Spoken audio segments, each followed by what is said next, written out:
अस्सलाम वालेकुम, doctor Hasan here from twin city pet clinic. आज आप लोगों के सामने एक फिर से इंटरेस्टिंग टॉपिक के साथ हाजिर हुआ हूँ। आज हम जो है कैट स्क्रैच फीवर या कैट स्क्रैच डिजीज़ को डिस्कस करने वाले हैं कि ये किस तरह से ह्यूमन बीइंग को भी इफ़ेक्ट कर सकता है और कैट्स में इसकी ट्रांसमिशन किस तरह से होती है, कौन कौन से साइन सिम्टम्स आ सकते हैं ह्यूमन में भी, कैट्स में भी। और वीडियो के एंड में बताऊंगा कि इसका ट्रीटमेंट प्रोटोकॉल क्या है।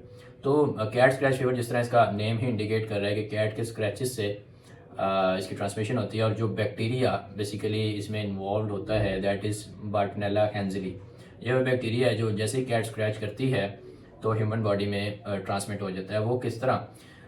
कैट्स में सबसे पहले हमें देखना पड़ेगा कि इसकी ट्रांसमिशन किस तरह से होती है। ये बेसिकली फ्लीज़ के थ्रू कैट्स में ट्रांसमिट होता है। जो भी कैट जो है जिसमें फ्लीज़ की पॉपुलेशन जो है वो हाई है, अगर वो इन्फेक्टेड फ्लीज होती हैं, बेसिकली बैक्टीरिया मल्टीप्लाई कर रहा होता है फ्लीज में, और ये उनके वेस्ट में, उनके फीसिस में भी एक्सक्रीट आउट होता है कैट की बॉडी पे। जहाँ पे फ्लीज एक्टिवली मल्टीप्लाई कर रही होती हैं तो वहाँ उस कैट की बॉडी पे इनके फीसिस गिरता है, ठीक है। और साथ में फ्ली इटसेल्फ बाइट कर रही होती है, तो फ्ली बाइट के थ्रू भी इसकी ट्रांसमिशन कैट्स में होती है। और जो फीसिस होते हैं वो भी चूहे कंटेमिनेटेड होते हैं, तो ड्यूरिंग बाइट या फ्ली की बाइट से जैसे ही स्किन पे इरिटेशन होती है तो कैट जो है वो सेल्फ स्क्रैच करती है, खुद को स्क्रैच करती है। उस स्क्रैचिंग के दौरान क्या होता है, जैसे स्किन डैमेज होती है तो वहाँ से बैक्टीरिया जो है इन्वेड करता है और ब्लड स्ट्रीम में चला जाता है, और कैट जो है वो इन्फेक्शन कैरी करती है। अब जो है वो कैट के स्क्रैचेस के थ्रू जो ह्यूमन बॉडी में ट्रांसमिशन किस तरह से होती है, जैसे ही कैट स्क्रैच करती है खुद को, तो फ्लीज का जो फीसिस है वो चूँकि ड्यूरिंग स्क्रैच कैट के क्लॉज को कंटेमिनेट करता है, और जैसे ही वो कंटेमिनेटेड क्लॉज के थ्रू ह्यूमन बॉडी को स्क्रैच करती है तो वहाँ से क्या होता है कि इस बैक्टीरिया की ट्रांसमिशन ह्यूमन स्किन के थ्रू ब्लड स्ट्रीम में आ जाती है, और जो है वो क्लिनिकल साइंस या सिम्टम्स आना स्टार्ट हो जाते हैं। तो साइन सिम्टम्स जो है कैट्स में भी ह्यूमन में भी रिलेटिवली सिमिलर है। लाइक फीवर आता है, हाई ग्रेड फीवर आता है, इंटरमिटेंट फीवर। जैसे ही कैट्स में हम जो है वो एंटीपायरेटिक या एंटी फीवर ड्रग्स देते हैं, for the time being fever चला जाता है, लेकिन जैसे ही उस ड्रग का इफेक्ट खत्म होता है तो फीवर दोबारा से आ जाता है। तो पेट जो है वो किसी भी ड्रग को रिस्पॉन्ड नहीं कर रहा होता। तो उसमें क्या होता है कि इसी तरह ह्यूमन बीइंग्स में भी हाई ग्रेड फीवर है, इंटरमिटेंट फीवर आता है, body pain, headache, lethargic behaviour. Cats में भी इसी तरह लिम्फ नोड स्वॉलन आपको मिलेंगे, और जो है एपेटाइट उसका चला जाएगा, पेट खाना पीना नहीं करता, लेथार्जिक हो जाता है, स्लगिश हो जाता है। तो ये सारे साइन सिम्टम्स उसके आ रहे होते हैं इस बैक्टीरिया के।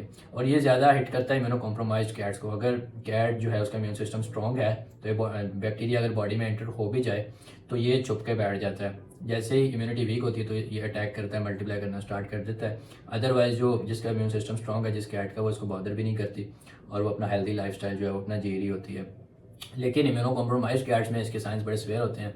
जिस तरह मैंने आपको बताया, हाई ग्रेड फीवर है, पेट खाना पीना नहीं खा रहा होता और डिहाइड्रेटेड हो जाता है, लेथार्जिक हो जाता है। तो उस केस में फिर हमें उसको प्रॉपर ट्रीटमेंट देना पड़ता है डायग्नोसिस के बाद। तो ट्रीटमेंट प्रोटोकॉल की बात कर लेते हैं। इसकी जो ड्रग ऑफ चॉइस है, दो एंटीबायोटिक्स हैं जो इसमें अच्छा आपको रिजल्ट्स दे सकती हैं। एक तो डॉक्सीसाइक्लिन है और दूसरी एजिथ्रोमाइसिन। ये दो एंटीबायोटिक्स हैं जिन स्पेसिफिक एंटीबायोटिक्स को ही पेट जो है वो रिस्पॉन्ड करता है, अदरवाइज किसी एंटीबायोटिक को पेट का रिस्पॉन्स नहीं आ रहा होता।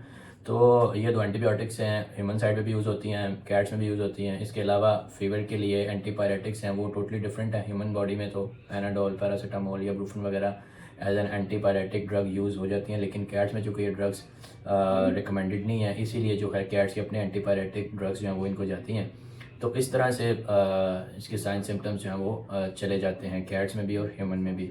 लेकिन ये है कि इसको टाइमली ट्रीट करवाना चाहिए ह्यूमन को भी और कैट्स को भी। अगर आप पेट ओनर्स हैं, खासतौर पे कैट ओनर्स हैं, और आपको स्क्रैचेस डेली बेसिस पे होते हैं और आपको फीवर भी आता है, ठीक है, इंटरमिटेंट फीवर हो रहा होता है, तो उसमें फिर ये होता है कि ये एक पॉसिबिलिटी हो सकती है इस इन्फेक्शन की आपको फीवर इंड्यूस करवाने में। तो उम्मीद है ये वीडियो आपके लिए काफ़ी ज़्यादा हेल्पफुल साबित हुई। अगर आपको वीडियो पसंद आई है तो इसे लाइक और शेयर ज़रूर कीजिएगा। थैंक यू, अल्लाह हाफ़िज़।